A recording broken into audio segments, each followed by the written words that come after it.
Ya, Assalamualaikum warahmatullahi wabarakatuh. Saya Fadila Ramadan. Di sini saya akan mempresentasikan tentang industri sektor infrastruktur dituntut makin inovatif.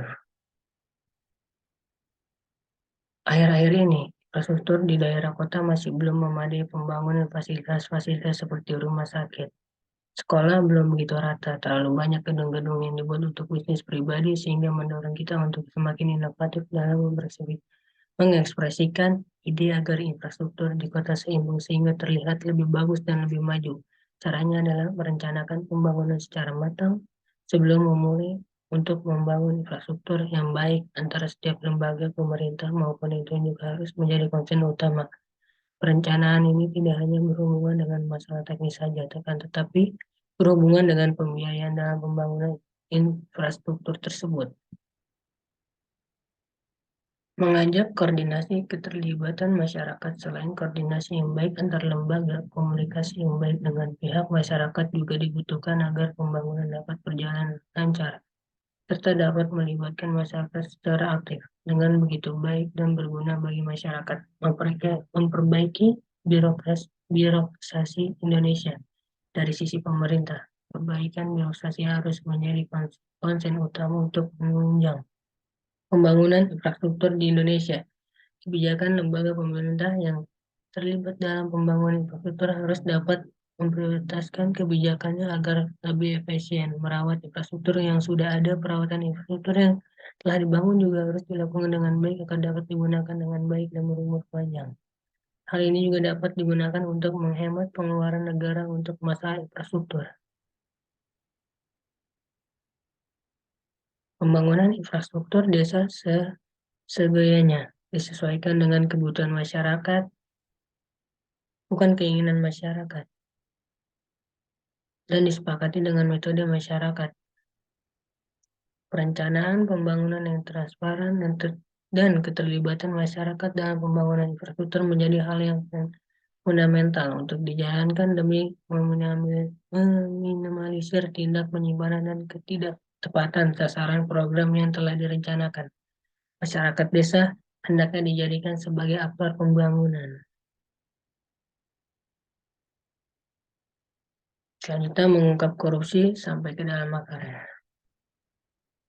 Korupsi seringkali terjadi di kalangan pejabat maupun di kalangan bawah sekalipun, dikarenakan kurang kejujuran yang ada di dalam diri koruptor dan dalam memegang amanah dari atasan yang menyebabkan terjadi koruptor itu sendiri berani mengambil rezeki orang lain karena mempunyai sifat rakus dan tamak dari para pelaku korupsi tersebut.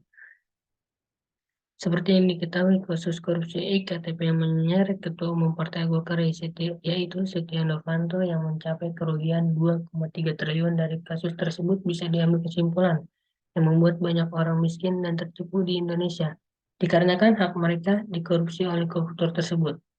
Oleh dari itu, KPK harus terus memantau gerak-gerik pejabat yang lainnya, karena banyak pejabat-pejabat yang tidak jujur terhadap uang yang diberikan pemerintah dan membuat rakyat miskin dan kerugian dan juga tertipu. Para koruptor seringkali bermain kotor agar terhindar dari pidana dan hukuman yang berlaku dengan menggunakan uang hasil korupsi tersebut. Untuk menyuap tertinggi persetujuan supaya mereka dapat hukuman yang ringan dari hukuman yang berlaku 20 tahun menjadi 15 sampai 10 tahun.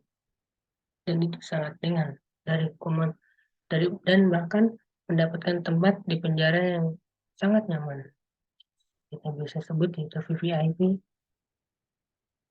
Menggunakan uang hasil korupsi untuk menyuap petinggi tersebut. Untuk mengatasi masalah tersebut, pemerintah harus berani menetapkan undang-undang dan hukuman mati seperti di Arab Saudi, Cina, dan Korea Utara.